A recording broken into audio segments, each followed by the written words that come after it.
Oke, selamat pagi, siang, atau malam. Ini video lanjutan untuk akuntansi keuangan lanjutan 2, chapter 8 minggu yang kalau nggak salah masih minggu yang ke-12. Lanjut ya.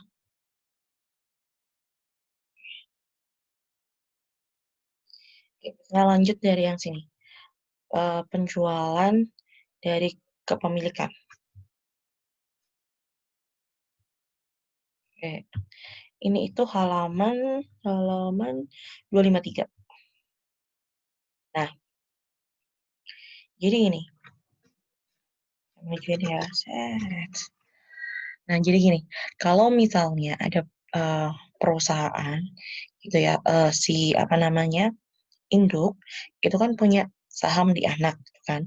Lalu sahamnya itu nanti dijual. Nah, kalau penjualan dari saham tersebut itu tidak merubah kontrol atau, kontrol dari si induk terhadap anak, maka kalian cuman membuat konsolidasi, cuman nanti perkaliannya dikalikan dengan persentase yang terbaru.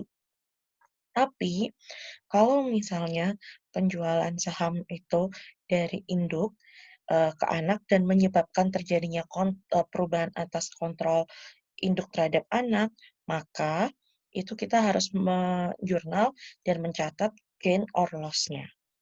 Jadi kalau misalnya dijual nih kepemilikannya, ternyata sisanya itu masih bisa punya kontrol, jadi itu dianggap cuman transaksi ekuitas biasa. Tapi kalau kontrolnya hilang, nah berarti itu kita harus mencatat, jurnal gain or loss-nya. Nah, sekarang kita lihat contohnya ini. Kalian lihat yang di bawah sendiri ini, di paragraf bawah sendiri. Nah, di sini ada SEC Corporation, itu itu anak dari PAN dengan kepemilikan 90%. Nah, di sini diberitahu bahwa sudah ada informasi saldo investment 1 Januari 2012 itu 288.000. Jadi sudah diberitahu saldo investment-nya 288. Ini untuk 90% berarti ya. Lalu diberitahukan lagi bahwa, eee, goodwill-nya adalah 18.000. 18.000 itu untuk 90%. Jadi di sini sudah diberitahu ya, investment-nya berapa, saldonya awal, tahun, dan goodwill-nya berapa. Nah, berarti total kalau 100% goodwill-nya adalah 20.000. Kalau 18.000 itu 90%, berarti 100%-nya 20.000. 18.000 dibagi 90% aja, ketemu 20.000. Lalu di sini ada informasi ekuitas awal, capital stock 200, retained earnings 100. Lalu ada laba tahun 2012 itu 36.000 yang, dihitungnya proporsional, selama sepanjang tahun tersebut, dan dividennya 20.000 itu yang dibayarkan 1 Juli. Oke. Nah, kalau pertama kita lihat asumsi yang pertama, bagaimana kalau penjualan kepemilikan itu atau, penjualan kepemilikan terjadi di awal tahun, ya, awal tahun. Nah, di sini kan PAN menjual 10% kepemilikan, tadi kan dia punya 90% kepemilikan, dijual 10%-nya, berarti kan dia jualnya 1/9-nya, ya. Dijualnya 1 Januari karena di sini asumsinya awal tahun, awal periode, dijual senilai 40.000. Berarti tidak ada gain, tidak ada loss. Kenapa? Karena kan dia cuma 10%, sisa 80% itu kontrolnya masih besar, sehingga dianggap sebagai transaksi ekuitas biasa, ya.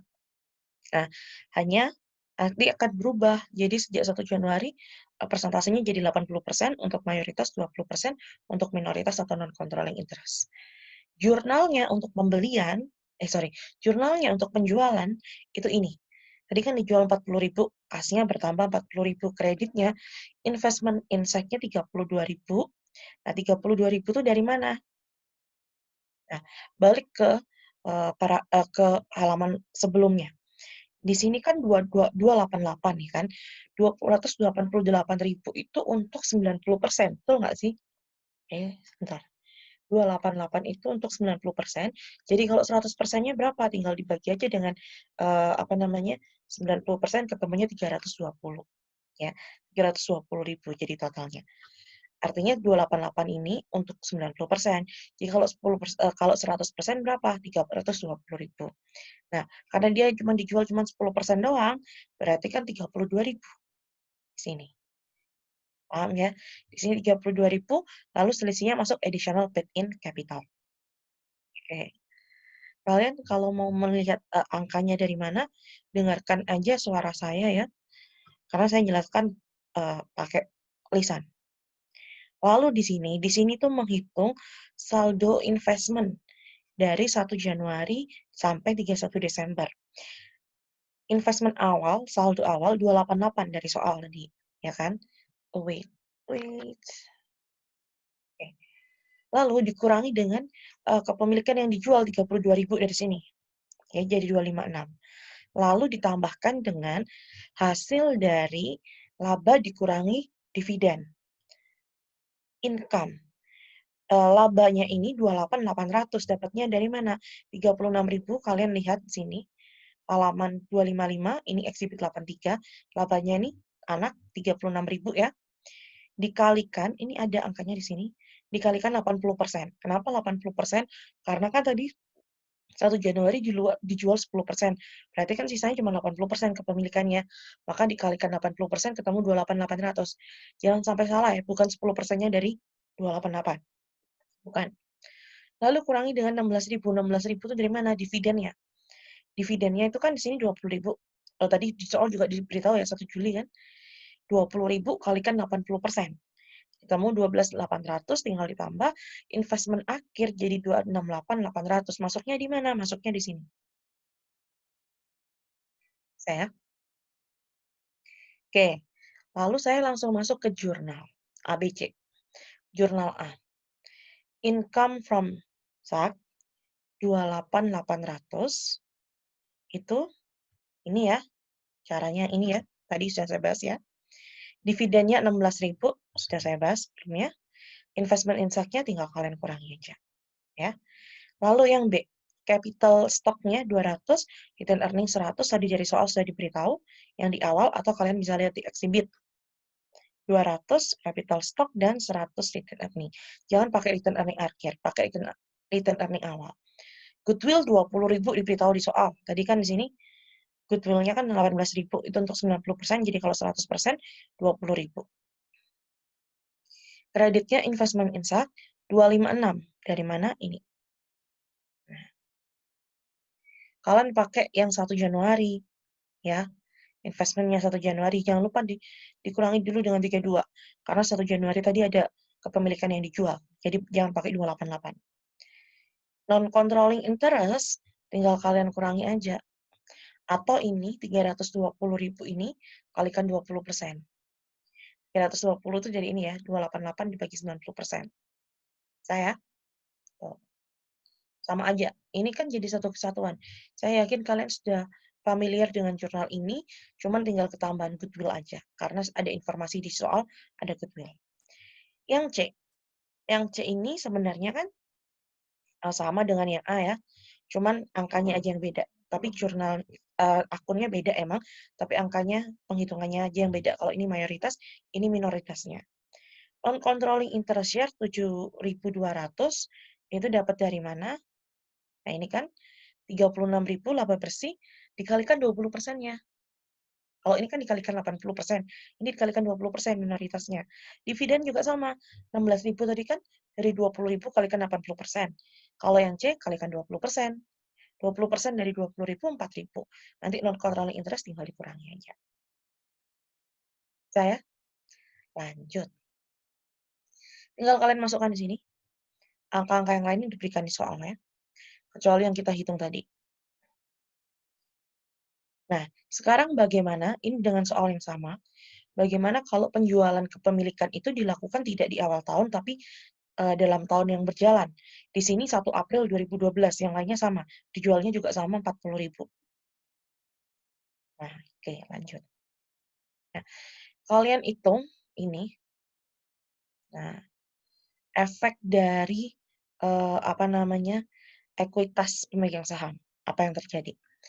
Jadi di sini tadi kan 40.000 penjualan 10% kan, tadi dijualnya 40.000, lalu investment awal itu 288 tambahkan dengan ekuitas, jadi kan itu baru terjadi 1 April, ya kan. Nah, berarti kan investment itu mengandung bagian laba yang masuk dalam investment. Labanya tadi kan 36.000 Kalian bisa lihat sini, 36.000. Ini exhibit 84, halaman 257. Mestinya sama dengan 83, 36.000. Kan satunya cuman dijualnya awal tahun, satunya lagi cuman dijual pertengahan tahun, ya kan? 36.000 kalikan 1/4. Kenapa? Karena kan tadi dijual kepemilikannya 1 April. Berarti kan itu, apa namanya, yang masuk 90% itu adalah 1 Aprilnya, ya. Jadi gini, 1 Januari sampai 1 April itu kalian hitung laba 90%. 1 April sampai 31 Desember kalian hitung laba 80%, ya. Nah, makanya di sini kalikan 90% karena masih kepemilikan 90% sampai 1 April. Jadinya 296 100. Lalu yang dijual kan 10% dari total 90% yang dimiliki. Jadi dikali 1/9 ketemunya 32900 sehingga di sini ada efek ekuitasnya adalah 7100. Nanti masuk di mana? Masuk di jurnal ini. Saya bahas dulu yang pertama. Ini jurnal 1 April. Jurnal 1 April yang pertama, kalian catat dulu bagian laba dari 1 Januari sampai 1 April. Jadi di sini laba kan investment debit kreditnya income. Nilainya 8.100 dari mana? Dari sini. Nah, kalau yang tadi kan enggak. Kalau yang ini contoh yang tadi di awal tahun kan kalian cuma bikin ini doang kan? Cash investment additional paid in capital. Tapi kalau dijual pada pertengahan tahun, kalian bikin dua. Pertama, akui dulu laba sampai 1 April, maksudnya itu dikalikan 90%, baru kalian bikin jurnal ini. Ini kas 40.000, investment insight-nya 32.900 dari sini, 7.100-nya itu additional paid in capital. Ya. Angkanya aja yang beda. Ini 32.900 dengan 7.100, kalau ini tadi kan yang sebelumnya itu 32 sama 8. Oke. Lanjut. 1 Juli. Bayar dividen kan? Nah, kas pada investment 16.000 dari 20.000 kali 80%. 31 Desember, wah, ini agak jelimet ya ngitungnya ya. Ini untuk mencatat laba dari 1 April sampai 31 Desember. Jadi kan labanya tadi itu kan 36.000 selama 1 tahun. Nah, 1 April sampai 31 Desember itu 9 bulan. Sekali 9/12. Lalu dikalikan lagi dengan 0,8. Jadi kalau yang ini, gua tulis aja di sini. Oke. Dari, saya ngitungnya pakai kalkulator ya, jadi kadang saya lupa. Wait. Oh, laba 36.000 dikali 9/12. 9/12. Jangan lupa dikalikan dengan 80%. Betul nggak? 36.000. Tuh, ketemunya berapa? Ketemunya 21.600. Paham ya? Nanti ketemunya ini, 21.600.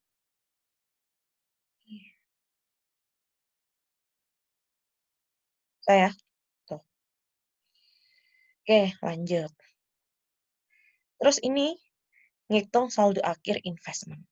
Saldo awalnya sama seperti di soal sebelumnya, 288, dikasih dari soal, dikurangi dengan kepemilikan yang dijual 32.900 ini, ya. Nah, nanti ditambahkan dengan income dikurangi dengan dividen 13.700.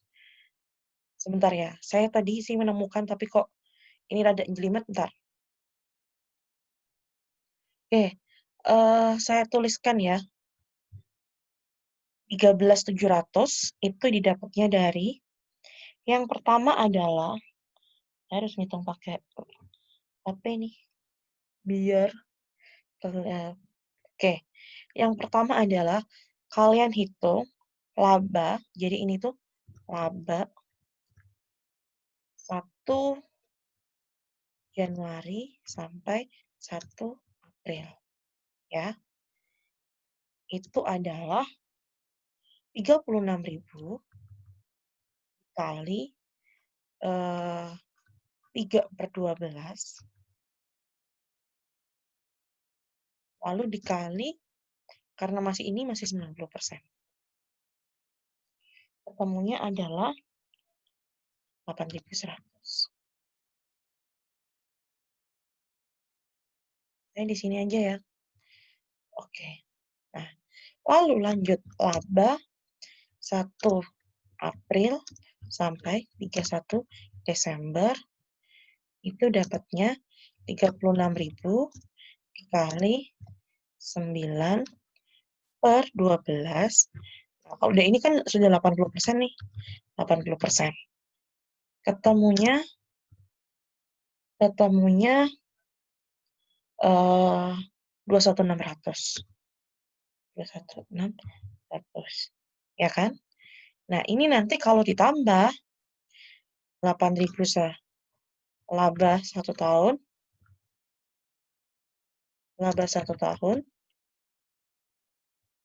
itu sama dengan 8.100 plus 21.600, ketemunya 29.700. Nah, dividen itu langsung 1 tahun ya, jadi kita nggak ngitung parsial ya, maksudnya dia nggak peduli gitu loh, mau mau dividennya itu mau penjualannya terjadi di awal tahun, di pertengahan tahun, di akhir tahun, dividen itu hanya based on berapa persen kepemilikan, sehingga kita nggak pakai tahun-tahunan itu. Dan dividen pun yang bisa dibayarkan beberapa kali dalam 1 tahun, itu sebenarnya cuma cicilan aja. Maka kita pakai full, apapun yang terjadi. Jadi dividennya di sini kan full-nya 20.000, ya kan? 20.000. Nah, jangan lupa dikalikan, dia kan cuma memiliki dividen sebesar 80%. Ketemunya sama dengan 20.000, 16.000. Nah, lalu nanti ini ketemu income less dividennya sama dengan 29.700 dikurangi 16 sama dengan 13.700. Tuh, saya 13.700 ini sama kan dengan ini, income less dividend. Caranya begitu. Oke, nanti kalian pause sendiri ya kalau lihat saya clearkan ini. Oke, jadi ketemu 13.700.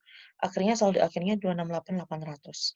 Kalau kalian lihat ini, saldo akhirnya mau dijual kepemilikan di awal tahun ataupun pertengahan tahun, itu saldo akhirnya sama, 268.800.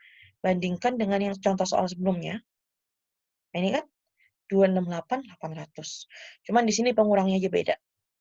Tapi secara totalnya sama. Jadi ini juga sama, 268.800 ini. Nanti masuknya di mana? Masuknya di sini. Exhibit 84. Oke, sekarang saya langsung masuk ke jurnalnya. Eliminasi dan penyesuaian. Oke, yang pertama A. Ini jurnal biasa ya. Income from stock 29.700. Ini kalau nggak salah, wait juga. 29.700.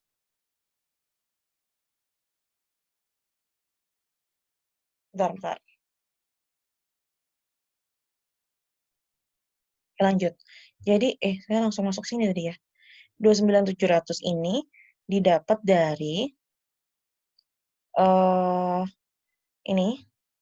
Kalian sudah dikasih tahu sini 8.100 plus 21.600 dari sini plus ini ya.